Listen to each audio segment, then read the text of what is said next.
What did she catch her with? Choke? Do you know what kind of choke? The Darth choke.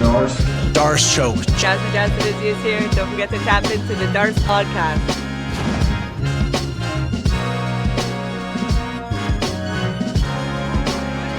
Ladies and gentlemen, we are live for another episode of the Darce podcast. We're hyped to be back. We had a little UFC break, but we're back ready to throw hands and cash some tickets. I'm here with my guys, Slick Montana, Mr. Plus Money, Cal on the ones and twos. I'm your boy Brasco, and man, I miss the UFC. Holy smokes, we got a fight night. Amanda Ribas versus Mackenzie Dern. They're people fighting. Like I always say, if two people are punching each other in the face, I want to bet on it. So let's go, guys. And I'm hyped to start the new year with everyone at the Darce podcast family. 2024 was an awesome first year for us. So before we start, I want to thank every single person that subscribed, that hit the like button, that commented on our posts, and just helped us grow. We're going to the moon in 2025, and we want you guys to be there with us. So thank you so much for all the support. It's been awesome starting. And let's kick right into things, man. I'm not even going to let the guys intro themselves. I want to know the picks. We want to cash UFC bets.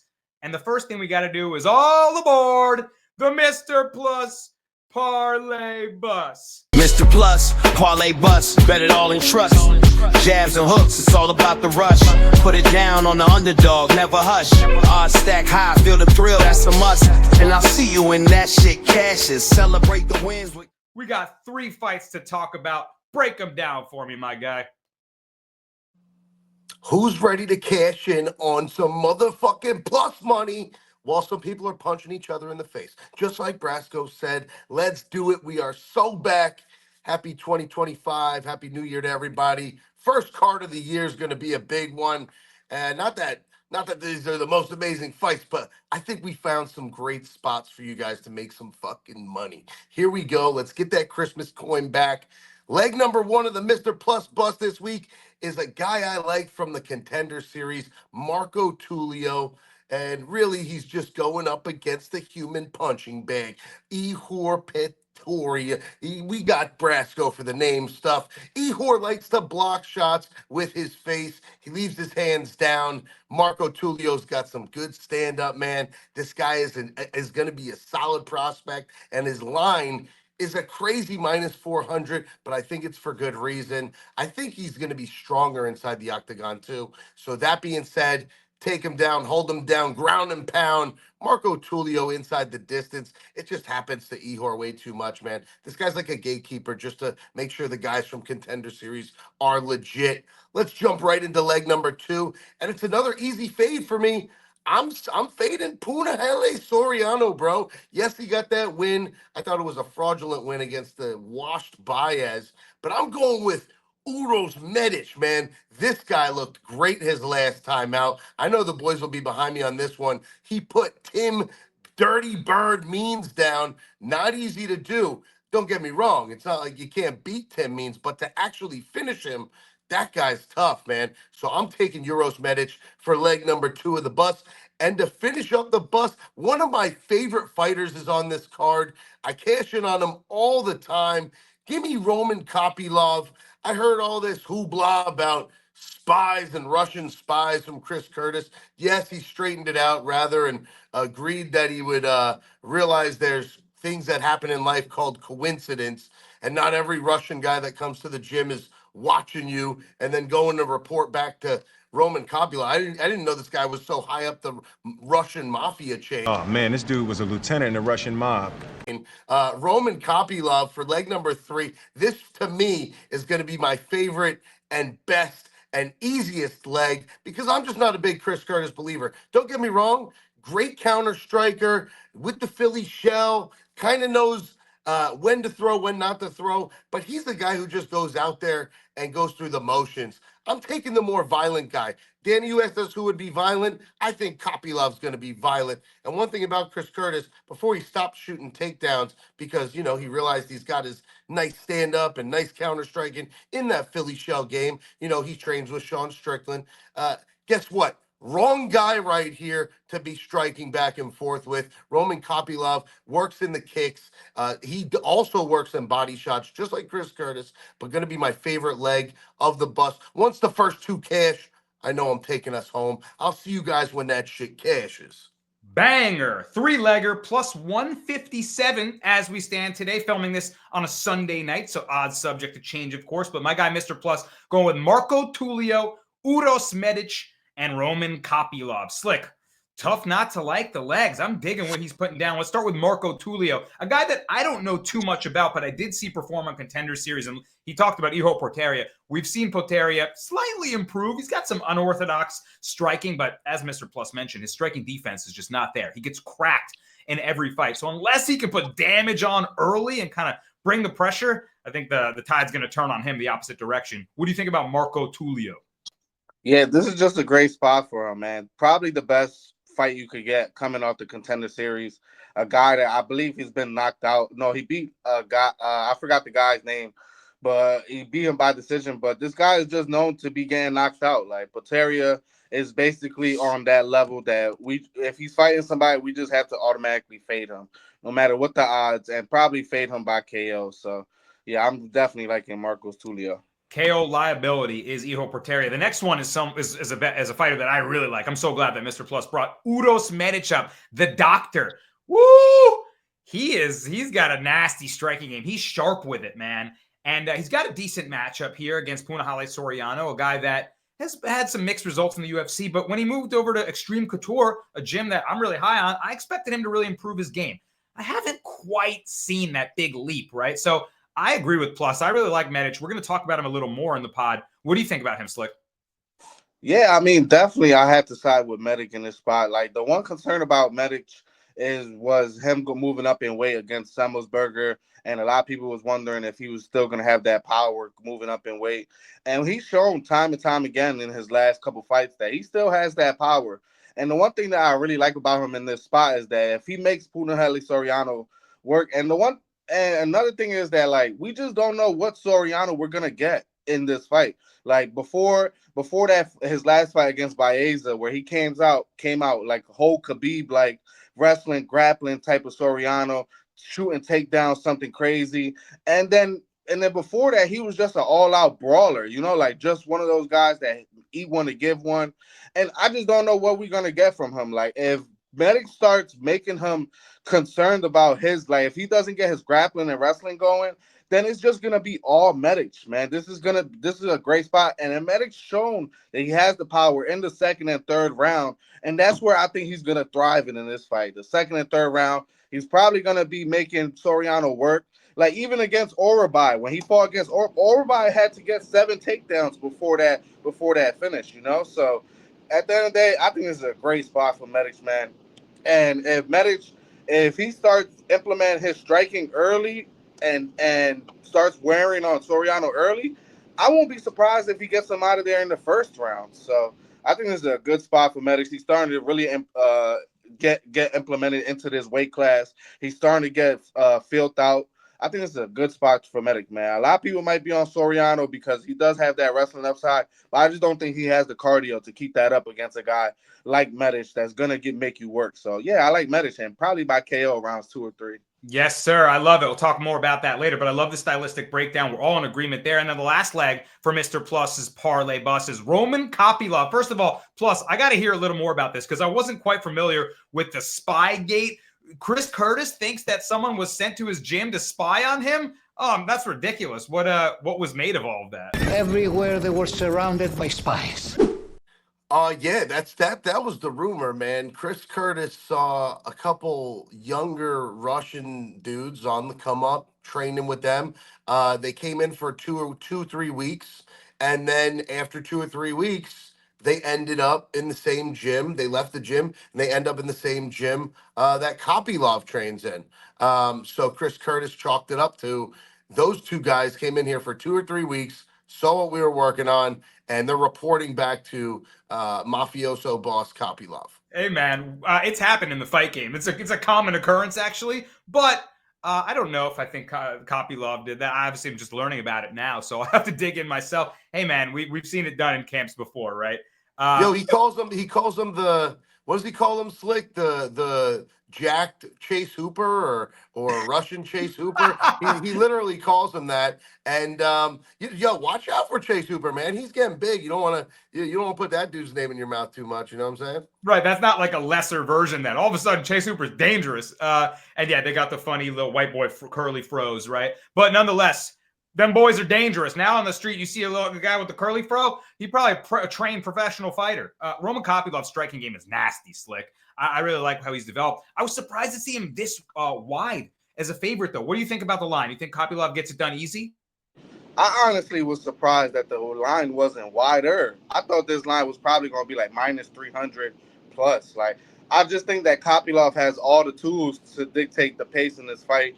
The one thing that we know about Chris Curtis is, of course, he has that Philly shell, but he's more of a counterpuncher than everything.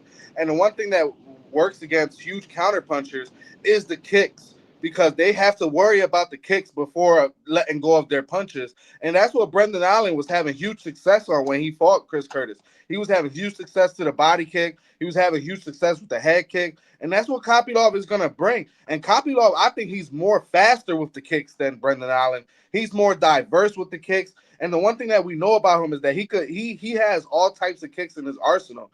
And I think that's going to be a concerning, because a guy like Chris Curtis wants you to go into that pocket with him, wants you to go tit for tat for him. And Kopylov had just shown time and time again, outside of that Alex Hernandez fight, which this is a totally different fight.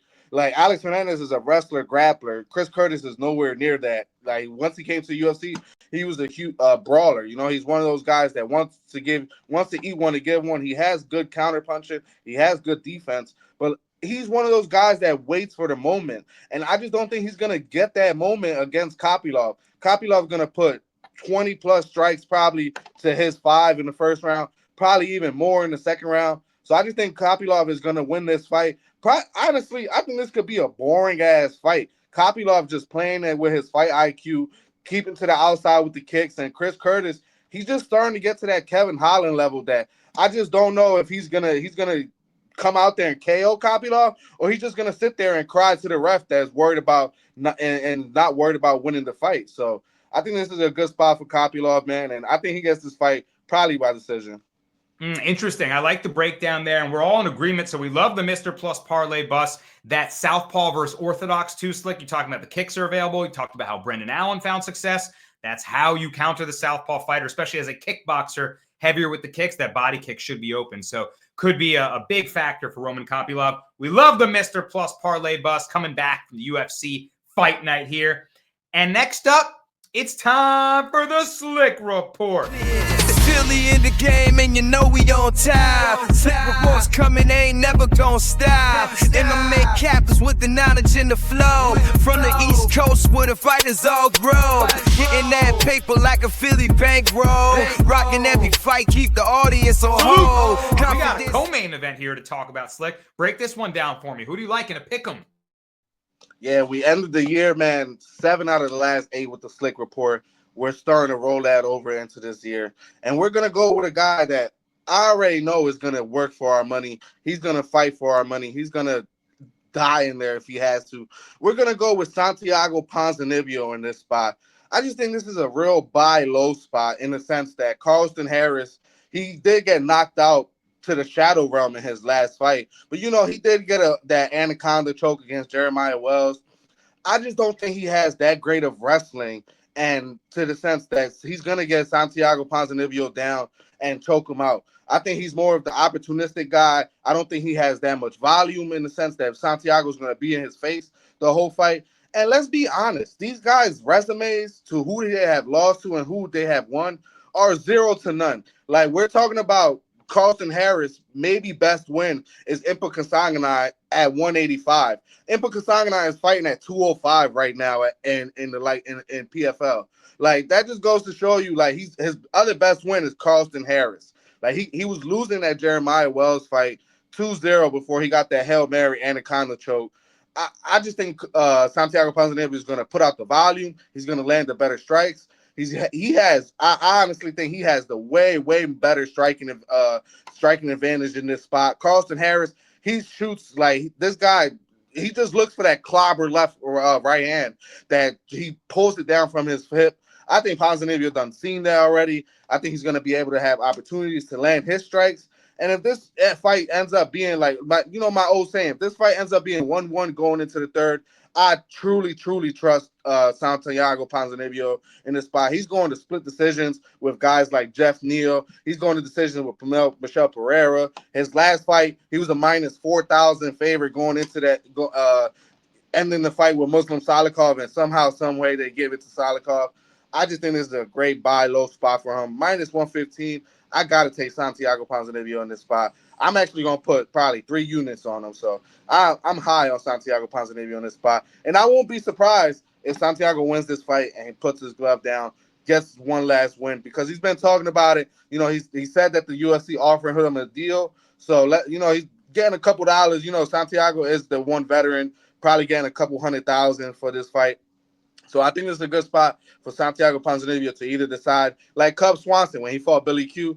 I was telling you that if Cub Swanson wins, then he has, decides if he's going to keep on going. I think there's a good spot for Santiago Ponzinibbio to keep it going and beat a guy like Carlston Harris, who I don't think is near any type of level of anybody he has fought. So, yeah, give me Santiago Ponzinibbio, money line. Slick report. Ponzi, minus 110 for the bag. He's going 3U, and I like it. Mr. Plus, minus 110, like Slick's saying, I've put Ponzinibbio on a different level. I think their striking game is nowhere near. Of course, he's got the tricky grappling, but will Ponzinibbio fall prey to a slick choke like that? I don't see it. And yeah, he deserves a bounce back after he was absolutely robbed in that Salikov fight. The odds going into the end were insane. And, just another one of those ridiculous ones where they just pull the rug from underneath you and the live odds don't matter at all, right? This is a bounce back spot for Ponzi, no? Yeah, I remember I had Ponzi on 3 slips that night. I was ready to cash everything, even watching it. And I did have a hedge bet just to protect my units on Muslim, so we still won the hedge. But oh man, I wanted to lose the hedge watching that, and I thought we had it. I really thought we had it in the bag. Man, there are levels. The only thing I'll argue is that Harris's resume it's all right. It's not bad. Shavkat's on there, right? He did get KO, but he's on there. And Impa Kasanganay, you're right. At a different weight class, I don't know how impressive it is anymore. He's at 205 now. Dude's just in a different world, a different class, different fighters. Less technical, more power. Chaos Williams, big loss, sent to the shadow realm. I remember we were on Chaos. I know I cashed in on that one. I'd like to pick Ponzi. A little scared after that last split decision, but I think I'm going to take the shot again and hope Eddie gets back in the win column. Yeah, when you lose in brutal fashion like that, sometimes it's hard to go back to the well. Like, really? I had it. I was right, and I was still wrong. But sometimes you just got to summon up the courage and go back to it. So I'm totally with you guys. I like Ponzi. I think he's going to chew up Carlston Harris's legs. I like the low kicks of Ponzi against the skinny legs, striking mismatch, just kind of wonky, weird, unorthodox striking that I don't think will catch Ponzi. So I'm with Slick Report. Mr. Plus leaning that way too. We like Santiago Ponzinibbio to get the W here. And that'll move us right in, fellas, to the Brasco Breakdown. Brasco's Breakdown. Brasco's Breakdown. I love my track, by the way. Shout out Cal. Brasco's Breakdown. Shit is fire, man. Makes me want to start shadowboxing in my room. I'm going with something that we already talked about, and the props aren't quite out, but Mr. Plus was talking about it. Slick gave a great follow-up on it. I love the doctor, Uros Medic, in this spot against Punahele Soriano, and I'm going to take him by knockout when the props come out. We're going to have to wait a little later in the week, but I'm going to make him a parlay piece like Mr. Plus did as well, minus 195. I think you could see this climb maybe as high as minus 250 by fight day. There's just a big technical striking advantage. And he's extremely sharp with his footwork, with his kicks, and with his uppercut that we saw against Tim Means that put him away, like Mr. Plus alluded to. Tough bastard in Tim Means. That uppercut was on the money. He's razor sharp with his striking. I really like the way that all of his strikes set each other up. The punches put you into kicking range. The kicks make you want to step in and get in the boxing range where he lands those little short uppercut shots, right? He's becoming a very intelligent striker to me. Punahele has that wrestling upside, maybe more overall MMA skill set in his base. I don't want to say he's better than him anywhere, but he will probably look to put the striker on his back. And Slick talked about it. Miktabek Ordobai, nasty grappler. It took him 7 takedowns to finally get that nasty neck crank that he put him away with. But Medic kept getting back to his feet. His cardio has been improving. We saw him fight in Salt Lake City, and we were worried, is he just going to zap out, right? And now over the course of his UFC tenure, see his cardio and it's just sort of intangibles building as well. So I really like the doctor, Udos Medic, to land kicks early on, maybe compromise the legs of Puna, and Slick predicted a second or third round, maybe even first round knock. I like a second round KO for the doctor, Udos Medic. So I'm going to play KO. Hopefully we get decent plus money on that. I'll make him a part of a 2-leg parlay piece. And I'm going to watch him rise and show off that nasty striking skill set, defend takedowns, and take care of Punahele Soriano in this spot. I know the fellas like it already. We talked about it. No need to belabor the point. Oh, look at that on the bottom line. Udos Medic by KO projected line, plus 200. Oh, Cal is 2025, and he's adding dope features. You're not ready. Y'all are not ready for the Darts podcast this year. I love to see it, my guy. All right, fellas. We're going plus money, right? So it's time for the dogs of the week.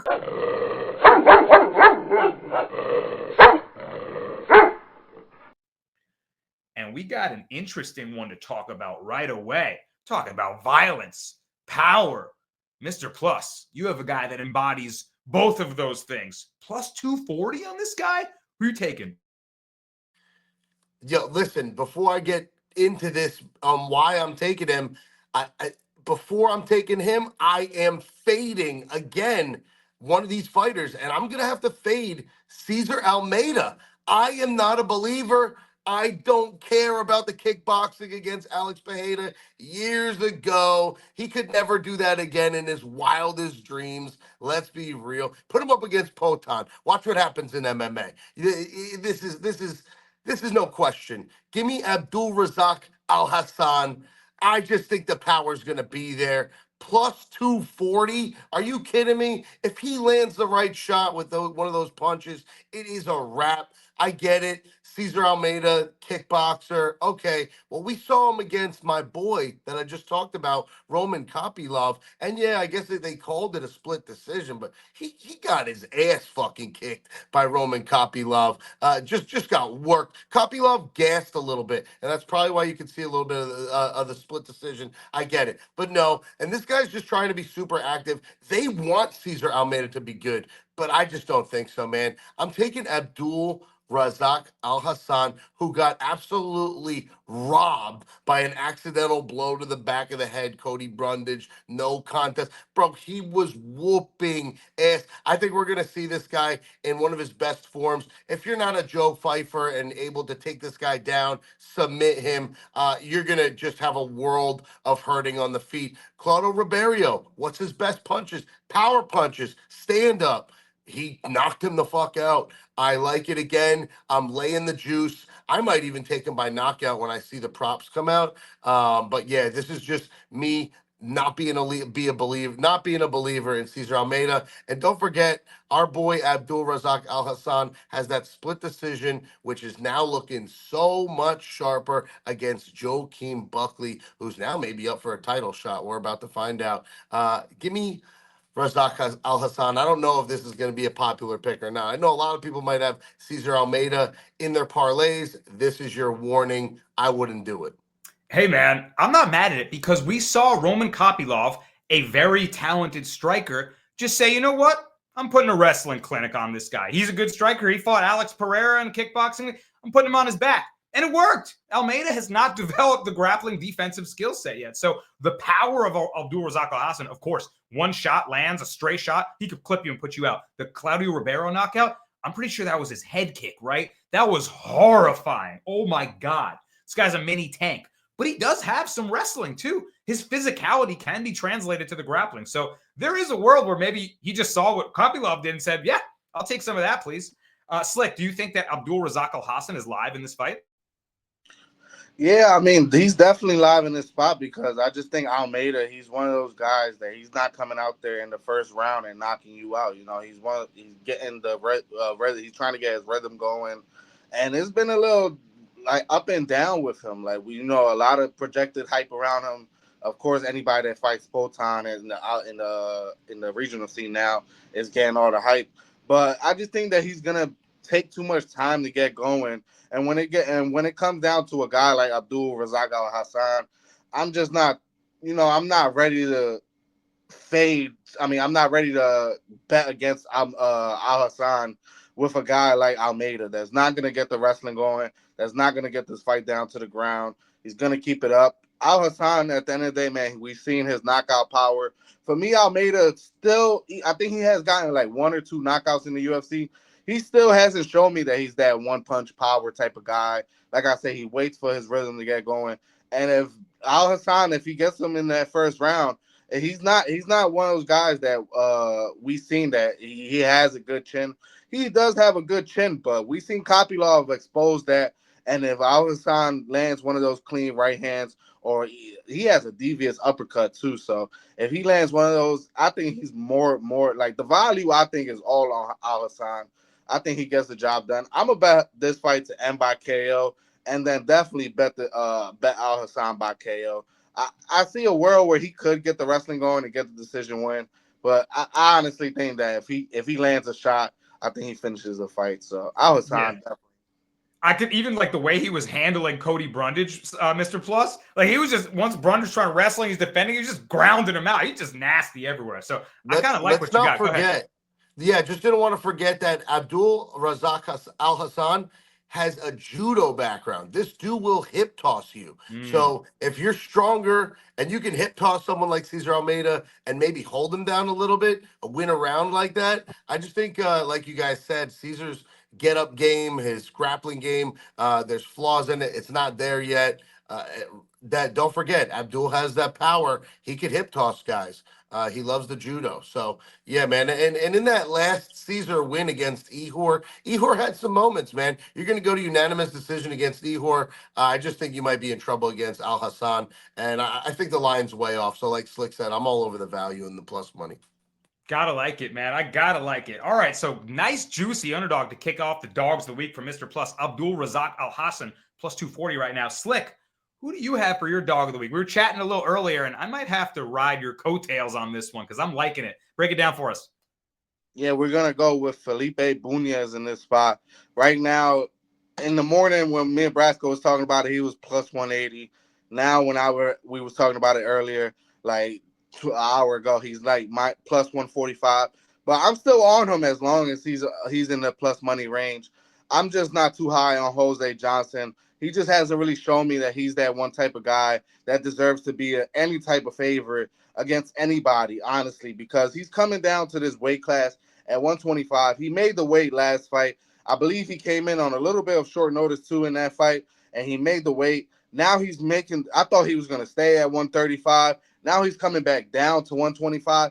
And I just seen too many things that's concerning in that spot for Jose Johnson in his last fight against Asu, in the sense that Asu did get the grappling going, did get the wrestling going. But when the fight was on the feet, he just seemed too drained from that weight cut. He was a little bit too slow. He's one of those guys that try to put you on his back foot. Asu Amabaya was actually putting him on his back foot.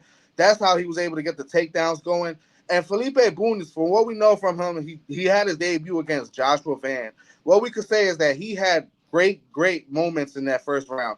Got Joshua Van down, had his back at moments. Joshua Van I think, is just on another level in this spot right now in his career. I honestly think that he's going to be top 5, top 10 soon in this division. And I just think Boone's just he came in on short notice on that fight also. I just think this is a great spot for him. A lot of people are going to be down on him. Jose Johnson just doesn't he's one of the low, I give props to Damon Blackshear, but you got to be one of the most low-levelest guys on the ground when you're getting submitted by twisters against a guy that's way smaller than you. You know, we're talking about other guys that are way longer. You're able to get the limbs around, get the twister going. Like Jose Johnson had 6 inches of height on Damon Blackshear in that fight, and he still got twisted.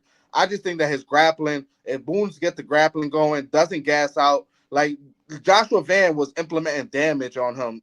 Jose Johnson, I just don't think he's going to be able to land huge punches or huge kicks in this spot. I think Boone's get the grappling going, gets Johnson a little bit tired, especially from the weight cut.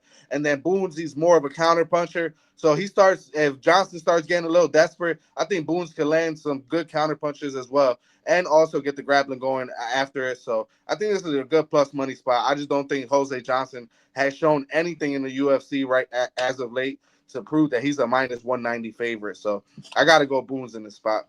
Yeah, I totally agree, man. I'm gonna ride with Slick, and my dog of the week is also Felipe Bunez. I hope I'm saying it right. But for the one of the first points that Slick brought up, Jose Johnson should not be a flyweight. He's huge for the division, so obviously if he can get a good weight cut, come in healthy, and utilize his long, rangy, snappy striking, then he'll be a problem. The problem is, like Slick mentioned, if he's forced to grapple, if he's forced into a nasty fight, and he's forced into a tough weight cut, he's too drained to really get his striking going and be that dangerous, rangy guy. So eventually, I think, Bunez mixing up the MMA, getting his grappling going. I think he'll just be ahead in this fight. And Johnson may be playing catch up. If he puts him on his back foot, huge advantage to Felipe Bunez. And you talked about what his showing was against Joshua Van, a guy that we're super high on. I think there's something to this Felipe Bunez kid. The line already on the move. I'm with Slick on it. Mr. Plus like an Abdul Razak. Me and Slick like in Felipe Bunez. Mr. Plus, you have any thoughts on him in that matchup? Honestly, I was almost glad you skipped me because this is one that I'll be skipping. This isn't my favorite fight of the night. Bunez definitely had some hype around him. The former LFA champion, came up and fought Joshua Van. I'm not sure if that was on short notice, but I feel like it was. Bunez, definitely all around better fighter all day. But I am scared of that Jose Johnson having a good weight cut and being 140 plus when they enter the octagon or whatever. That scared me. 6 foot dude's definitely massive for this division. The younger guy, 6 years younger. So it's a stay away for me. But I like everything that the guys were just putting down there. So if you guys want to try and fire some plus money, half unit bet on Bunez. There you have it. All right, fellas, we did the dogs of the week. Now we come together and lace it up for a Dars parlay.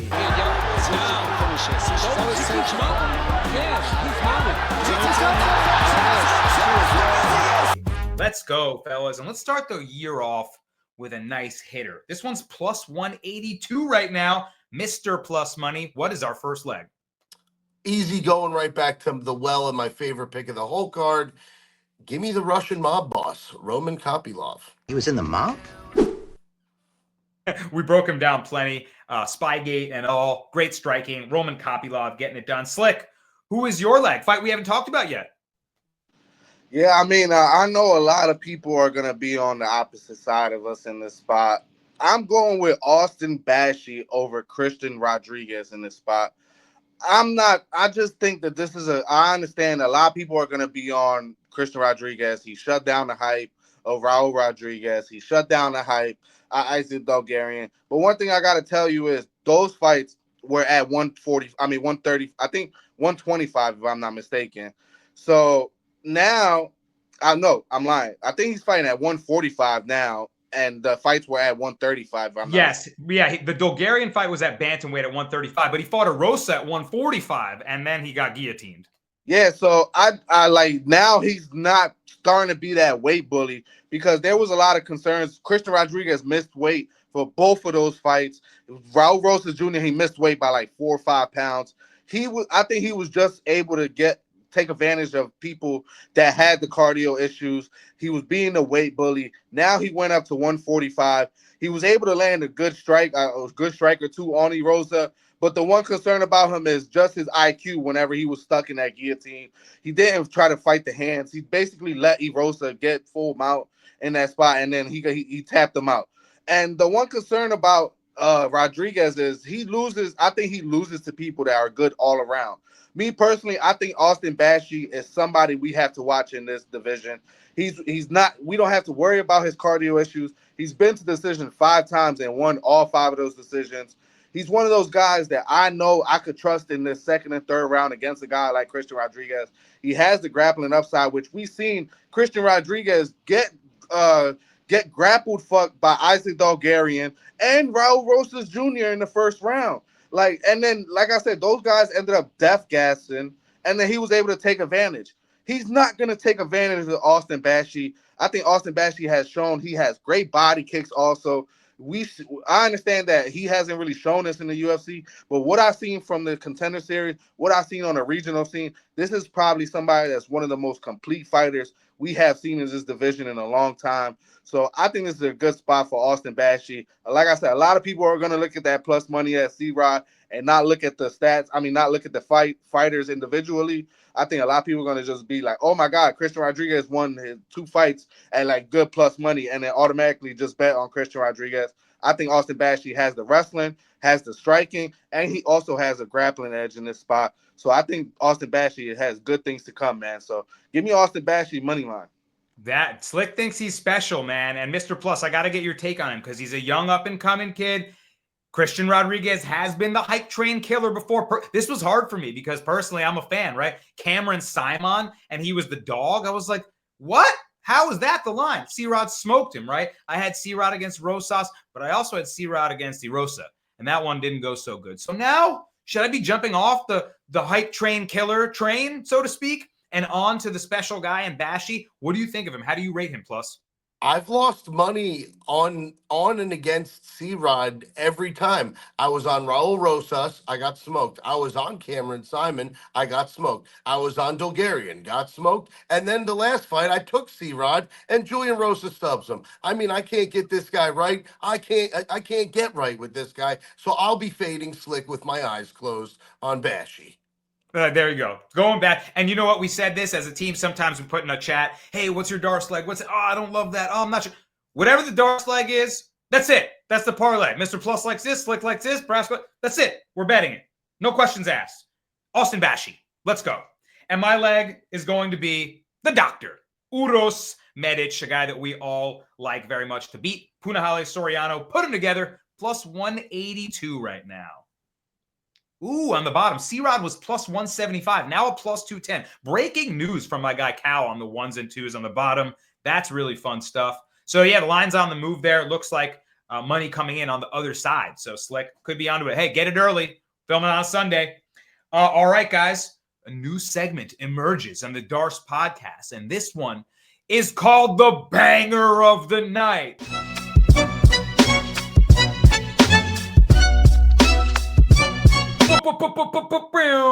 Funkmaster Flex, and we need like some crazy ass sound effects.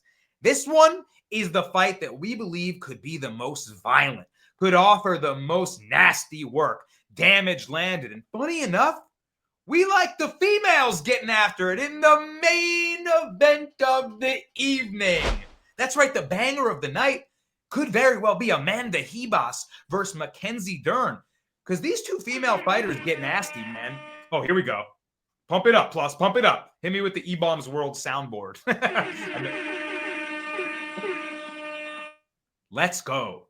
And I actually think this could, Slick was talking about it pre-show, this could be a nasty one, man. We've seen both these girls take a lot of damage in their fight. I feel like they both cut open really easily.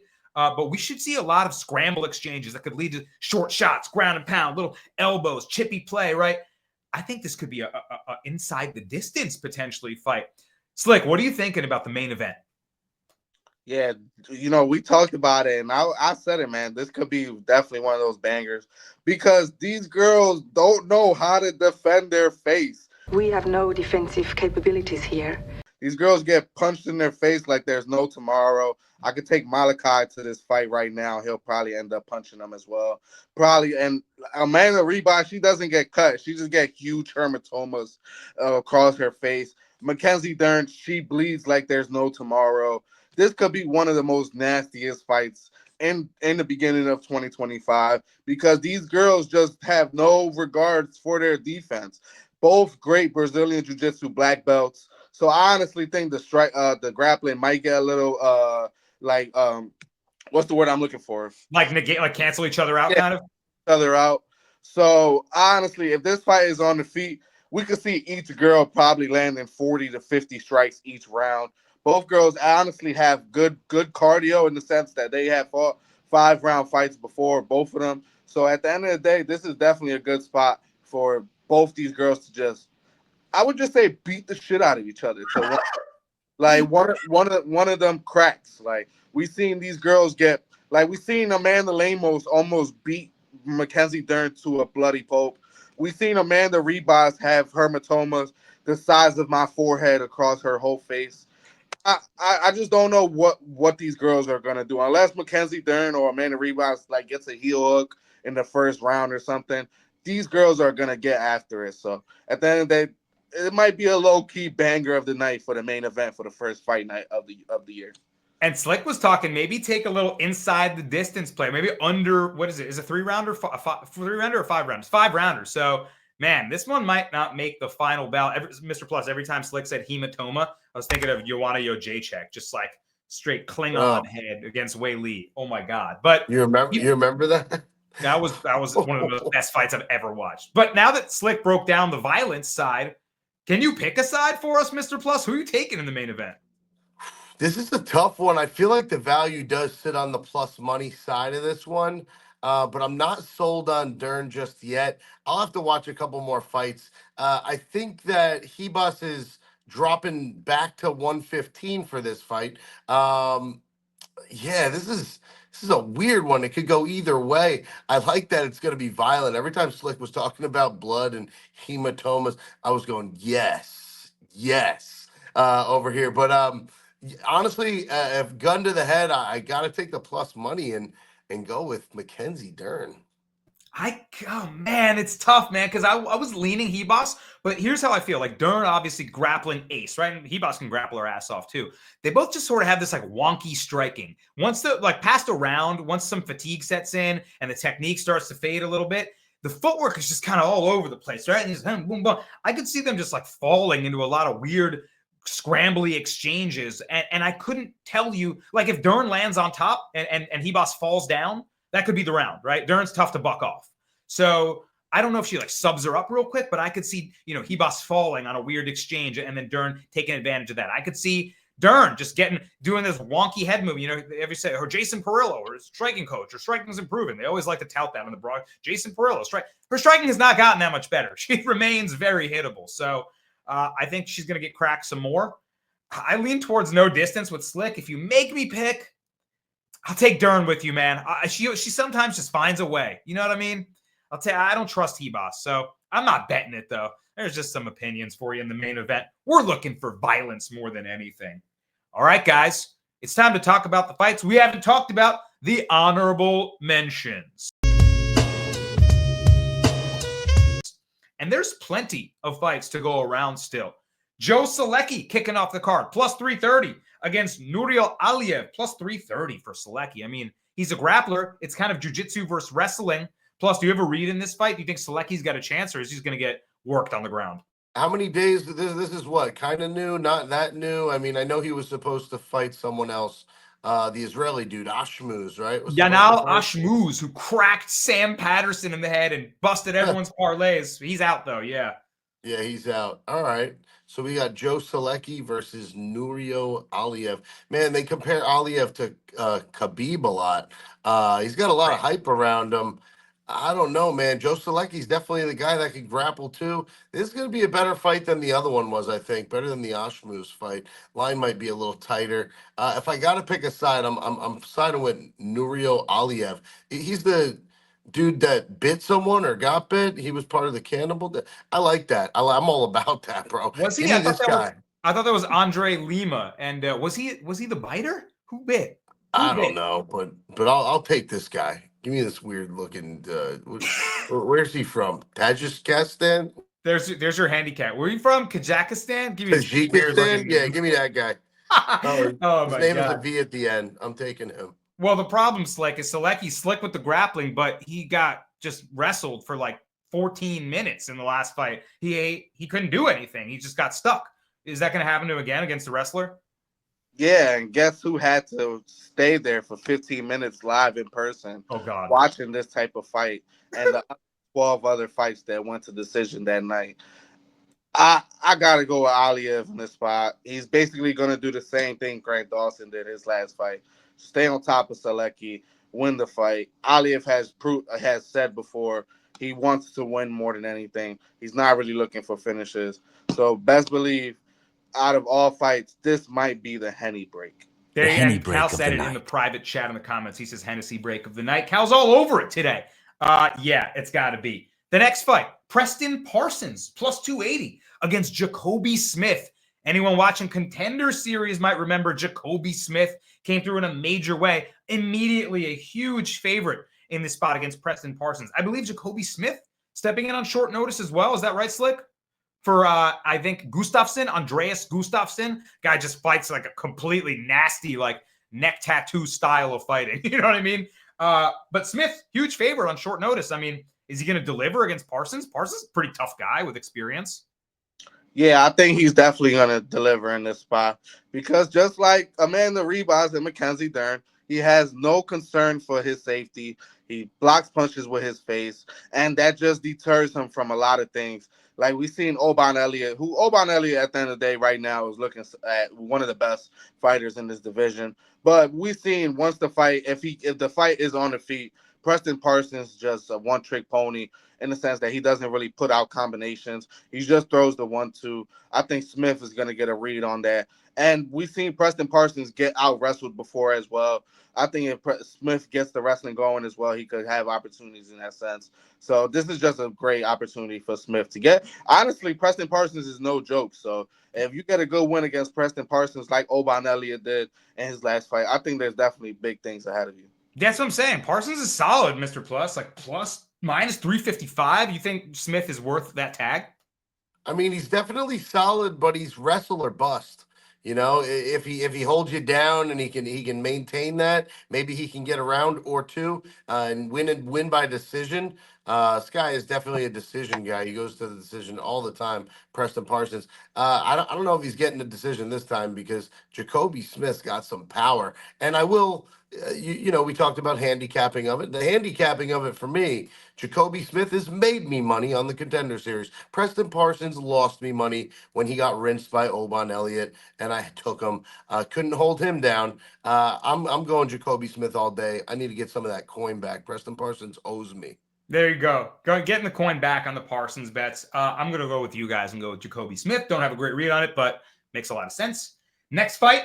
Magomed Gaziasulov taking on Bruno Lopez. Gaziasulov minus 225. He's not all that exciting, man. He's just like kind of control wrestler. And Bruno Lopez, I'm not that high on him either. Let me get some opinions on this one. Plus, any thoughts on this fight? Because I don't have any. I actually like Magomed in this spot. Bruno gasses a lot, man. And when you're a guy like Magomed who can work the body and keep you down, and I don't mean work the body by hitting body shots. I mean work the body by actually holding your body and holding you down in the octagon. When you can do that to someone, though, yeah, it drains you out, man. I think he could drain out Bruno Lopez, and definitely he's not a horrible striker either, the Magomed. So I'm taking him here. I think he gets the job done, of course, by an unfortunately slow, probably boring decision. But you never know. Bruno's definitely had moments like in his last win, that flash KO that he had. It looked like he was getting his ass worked in the Contender Series, and then he had that flash KO with the body shots. So I don't hate the Bruno Lopez guy.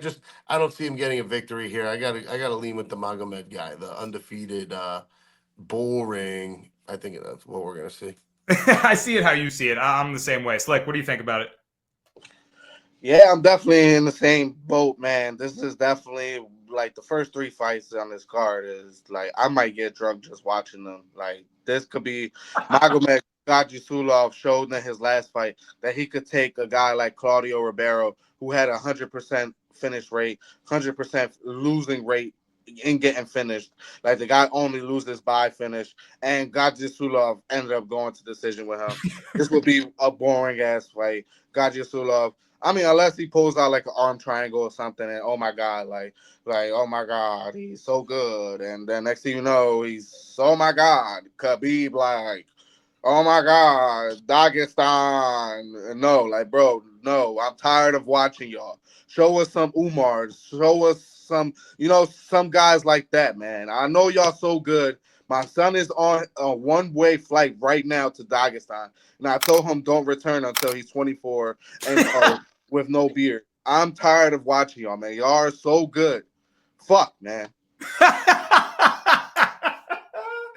What a rant, man. Arm triangle. You're the GOAT. Khabib. Dagestan, number one wrestling brother. Number one wrestling brother. All right, next fight on up the card. We talked Abdul Razak. We talked Marco Tulio. Fatima Klein comes back, taking on Victoria Dudikova. You may remember Fatima Klein, who debuted against Jasmine Jazz Davicius, friend of the show, and she opened as the underdog.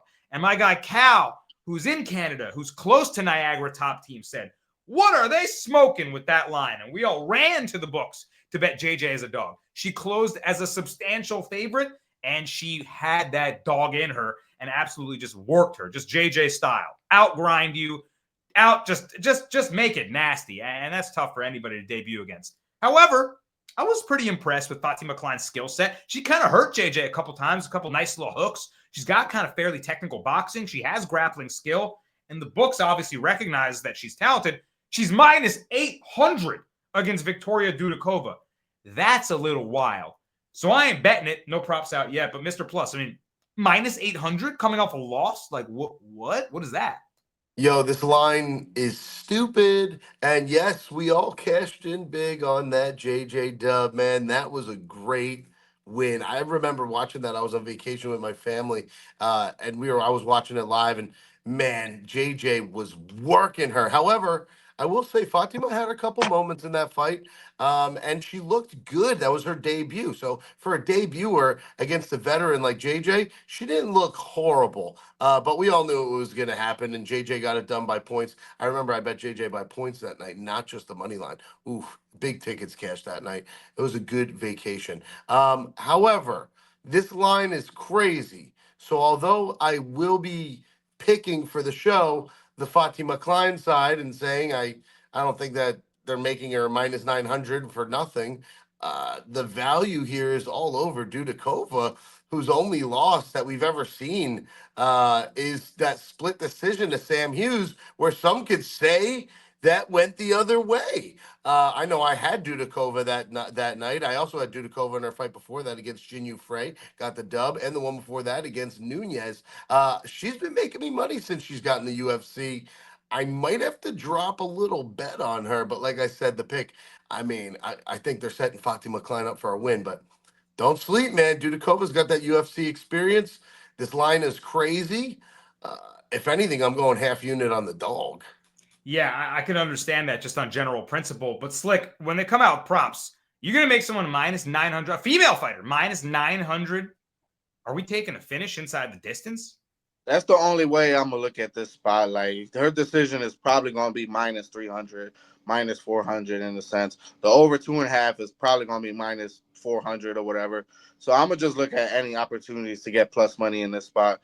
I just can't bet Dudikova because at the end of the day, I can't trust her. She's one of the girls that she came out against that Sam Hughes fight, and she said she didn't grapple because she had staph infection in her vajayjay.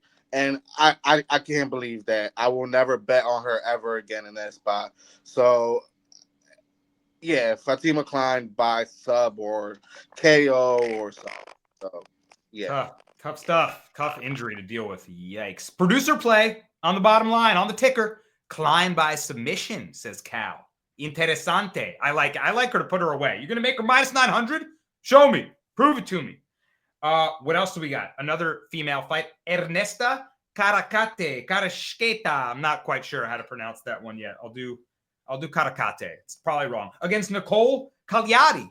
This one's interesting. Karaketa is like massive for the division. She's huge. She's going to have like a 9-inch reach advantage and a 7-inch height advantage on Nicole Cagliari. And she's a good pressuring striker. She struggled with the grappling defense in her debut against Barbosa, right? Or her second fight against Barbosa. She had an amazing fight with Carly Judas. Split decision. That was just an absolute war. Go back and watch that if you want to learn about Ernesta here. But the problem is she's facing a grappler in Cagliari. Cagliari submitted a grappler, a pure grappler, in her debut, or in her Contender Series performance, I believe. So she's got grappling. I just don't quite know what to think about her. So is she live at plus 240, Mr. Plus, or do you think Karaketa just walks through her, uses the size and the reach? I got to think she's live at plus 240. Whoa, what happened to your mic? Oh, my God. Remember those old commercials where it's like, this is why I should never have quit smoking. I should have quit my son. Now I cannot talk to my son. He sounds like one of those guys. Slick, throw it to you. What do you think about this one? This is just a spot that I have to hope and pray that one of these girls get each other's out of there. I'm gonna play this fight no distance. I already know for the fact that it's gonna be a good plus money. I think Ernesto Caracate, if she keeps this fight on the feet, she's gonna piece up Cagliari. And Cagliari has shown to be an opportunistic sub artist. That if she gets Caracate in any position in the guillotine or something, I just think Ernesto, she has shown me that sometimes she gets panicked in those situations. I think this is a good spot for maybe this fight to end inside the distance, but I'm not betting either side. That's it. Not betting either side on that one. I wouldn't do that either. He's back. He's back. What do you think, Caraqueta or And then Cagliari? refresh the mic vibes. I was sounding like Mr. Roboto. Yeah, I'm skipping this. If anything, it's dog or pass. I don't like the height disadvantage, but Cagliari, I hear things, I see things, the Instagram. Trust me, they want this girl to be big. The way she's shaking it, twerking, doing the ass show, ass poses. They want her to be good, man. I hope she can be. Brazilian chick, I like it. Just don't like the height disadvantage. But I do lean plus money here. Just pass on the fight. Going with the marketability angle. Fine fighter. Hey, who doesn't like a fine ass fighter, man? That's just cool. That's just cool. So going with that angle. We got two more to talk about, and one I left this one for the last to get a good little debate going. It's a good fight, man. It's Thiago Moises taking on Trey Ogden, a guy that has made me a lot of money in the past. I find these good spots to back Ogden. High IQ guy. He's plus 170 right now. Moises minus 205. I just couldn't quite get there because I'm not sure if his mind can outthink the talent of Thiago Moises, right? Kurt Hollabaugh beat him, outthought him, kept him on the ground. Loic Radzhabov, right? Kind of big, powerful grappler, outthought him, out IQ'd him, and won those quick, those small moments that changed the fight. Stole that one from him. Can he do that against Moises, Slick? Or does Moises' jiu-jitsu negate the grappling? Is his striking good enough to hang with Trey Ogden's? How do you see this one? Because I think it's a tight fight. Yeah, I mean, at the end of the day, I'm going to side with the plus money in this fight and Trey Ogden. I think that we have just seen him time and time again evolving in every sense in the UFC. He's got his own gym, starting to become a coach. Also, I mean, he's been a coach, but now it's starting to wear off in his own game plan and his own skill set. I'm just not too high on Thiago Moises in a sense that he's one of those guys that gets hit and then starts to try to get the grappling going, and he's able to take advantage of guys. Now, I just don't think that he's going to be able to take advantage of Trey Ogden. He's one of those guys that he gets hit and tries to get the takedowns going. I think if Trey Ogden stuffs those takedowns and put him on his back, I'm just not too high on Thiago Moises getting the sub. And I think he's one of those guys that he's proud to be. I mean, not proud, but he's willing to be on his back to maybe get a reversal or some type of switch. Reversal. So I think this is a good spot for Trey Ogden, man. I think he has a good jab. The only concern, like I said before, was Thiago Moises' leg kicks. But I think that Troy Ogden probably has a game plan for those leg kicks, probably shoots a takedown or a single leg from those leg kicks. And to be real, like outside of Bobby Green and maybe like who has Thiago Moises beat? He's beaten Alexander Hernandez, who wasn't in the rightful weight class. He's beaten Giagos, who's was on a 3-fight KO streak before leaving the UFC. He's beaten Melquizael Costa, who got obliterated by Steve Garcia his last fight. Steve Garcia is no joke, though. Don't get it fucked up. And Mitch Ramirez his last fight. And at the end of the day, Mitch Ramirez actually came on like 2 days' notice and lasted to the third round against a guy like Thiago Moises. So I just think this is a good spot for Trey Ogden. And Trey Ogden, I think he just has the complete skill set to nullify a guy like Thiago Moises' jiu-jitsu. So, yeah, give me Trey Ogden. Very, very interesting stylist. Wrestling versus jiu-jitsu, the jab versus the low kicks. Mr. Plus, who do you think wins this fight? Before I tell you who I think wins this fight, I just want to say Trey Ogden is another guy that I just can't get right. Every time I bet on him, he fucking loses. Whenever I bet against him, he fucking smokes me and takes my money. So I'm really bad at betting fights with Trey Ogden. However, Thiago Moises, being the younger fighter in this spot, 29 years old, is actually older in UFC years. 26 fights. Dude's been in there with the best of the best. And like Slick just said, he can't buy a dub when he fights somebody that's just, better than him. So this is a spot where I feel like I got to put my trust in you guys and take that plus money. I already know you're both going to be on Trey Ogden. I don't know, man. I knew you were gonna save this one for last too, Brasco. Like I like this fight. I kind of wanted to bet it, but I don't know what side to bet. I might have to just take plus money, close my eyes, pray for the best. Don't get me wrong, both of these guys are great. Trey Ogden just a little bit bigger in there, like Slick said, becoming a coach. He's like he's 35 years old. Just seems like he's in the better spot right now. This is a good spot for him. This is a fighter he's got to beat to go to the next level. And I think that's kind of just what Thiago Moises is nowadays. His best days are behind him, and now he's kind of like the gatekeeper to the top 25. So I'm taking a shot with Trey Ogden. Oh God.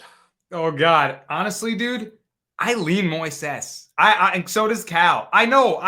It's like Christian Rodriguez. Like I wanted to bet C-Rod again, and then Slick and you guys kind of made me feel like Bashy could be real. Like, is it too good to be true? Can he bust 3 hype trains? Like, can Ogden keep cashing and keep being the sneaky IQ guy that beats the guy that everyone's taken in this just sort of outthinking you fashion? I feel like this is where the talent catches up slightly. Cal says Ogden loses the decision. I kind of lean that way. Me and Cal, 2v2 there. We're split on the pod, but I hate to go against my guy, Trey Ogden. I think that Moises' low kicks will be on display, and I think his striking's gotten a little better. So it's going to be a tight fight. I see it 29-28 either way. Probably take the over 2.5 rounds maybe as a parlay piece either way. It should go the distance. This just in. Steve Garcia is related to Thanos on the bottom.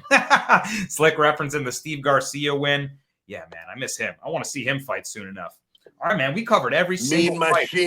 Mean machine. Speaking of guys that have made you money, Steve Garcia made you a ton of money, right? Oh, I love Steve Garcia. One of my favorites for sure. Hopefully we can get him on the show. More fighters on the channel. More great things to come in 2025 for the Dars Pod. And please be sure to tune in every single week, guys. We give you parlays. We give you straight bets. We give you angles on every single fight, no matter which way you're betting it. We just hope you can get some good information and can walk away with money in your pocket. So on the way out, hit the like button. Let us know what you're playing on this fight night card. And we salute you guys. Much love to my guys, Slick Montana, Mr. Plus, and Cal, crushing it on the 1s and 2s. Good luck on UFC Fight Night, Dern versus Ribas. We'll see you next week. Goddamn, was I holding a mean ass piss. What did she catch her with? Choke? Do you know what kind of choke? The Dars Dars choke. Jasmine Jasmine is here. Don't forget to tap into the Dars podcast.